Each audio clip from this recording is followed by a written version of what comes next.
Well, here's something new. In the past 24 hours, many on the left have stepped up demands that companies like Facebook, Google, and Twitter, the companies through which almost all of your news flows, censor so-called fake news. That is, stories that some believe helped Donald Trump defeat Hillary Clinton.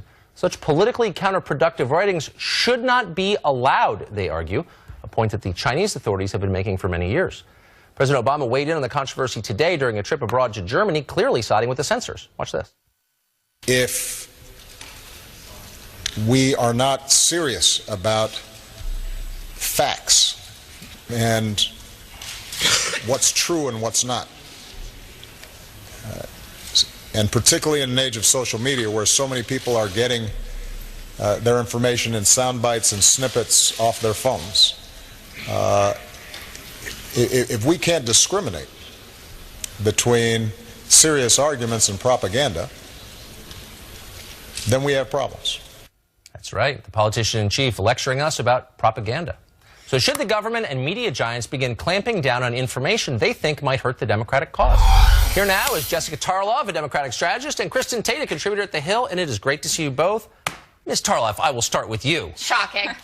So one person's fake news is another person's news. And the idea that these media giants, who really have more control over the information we receive than anybody's ever had in history, way more than William Randolph Hearst ever had, are going to start deleting things because they think they're, quote, fake, should scare all of us, shouldn't it? Well, I think that censorship is obviously something that we need to take incredibly seriously, especially as we, By take seriously, I mean we should be against it, just period, right? Well, yes, I do believe that, but I do think that we do need to make a concerted effort to make sure that we are getting good, real news. I mean, this is... But who's we in that? The American populace, the world populace, even those in China deserve good news that's accurate.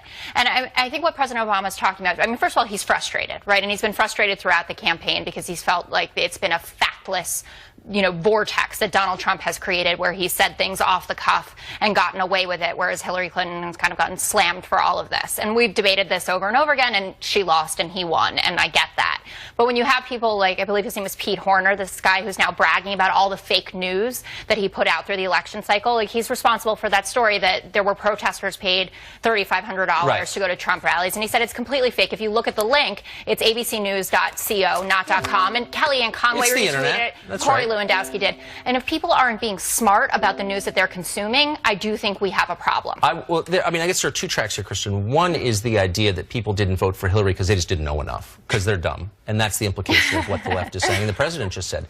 But the idea that Facebook or Google or Twitter could remove things without our knowledge, shouldn't that get us up in arms? Yeah, absolutely. I'm a libertarian, and I think we need to let the market decide what is worthwhile and what is not. The actual fake news sites, they will lose credibility and eventually their audience. When will Alex Jones lose credibility? Well, I mean, when is there's an audience. There's an audience for Alex Jones. Look, we need to let everything get posted. Otherwise, it's going to be up to Facebook or some other institution, or worse, the government, to decide what fake news is. The problem, Tucker, is that it's a very slippery slope to define fake news. For example, is a climate change denier promoting fake news? We got to let the people decide. Markets work. This kind of governing and sort of censorship does not work, and we've got to trust the people. The people are intelligent, and markets work. Well, it's kind of worked for, I don't know, thousands of years. I would say it's a different age, though. Okay, it's a different age. I would say this, but to get a lecture from a guy who told me right through the TV screen that no, the government did not read my emails, had no capacity to read my emails. Okay, that was a lie. That the IRS was not actually punishing his political enemies. Lie. I mean, I could go on and on and on. For a politician who lies, because they all do, to lecture me about fake news is just too much, no? I don't know. Listen, I only have a few more days left of Barack Obama, so I'm taking it all in, and I'm going to smile about it.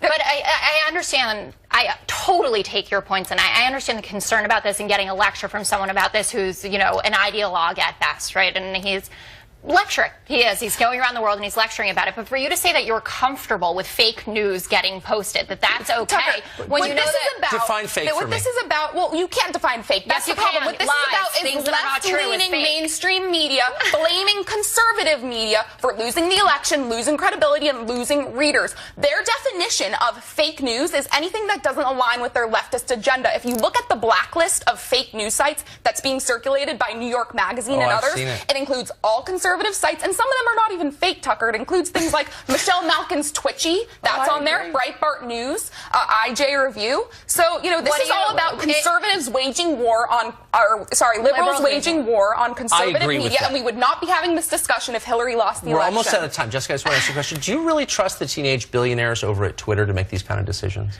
I mean, I would think liberals would be suspicious of this level of concentration of power. I think that they are suspicious of it fundamentally, but I think that they're more suspicious of these kinds of stories that are coming out. Of the free exchange of ideas. That's really scary. But when you say that, it's just fake news.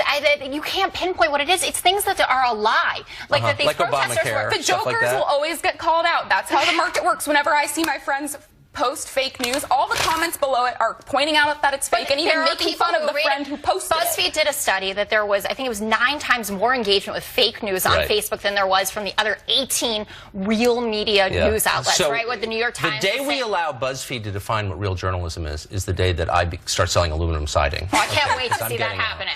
Thank you so much.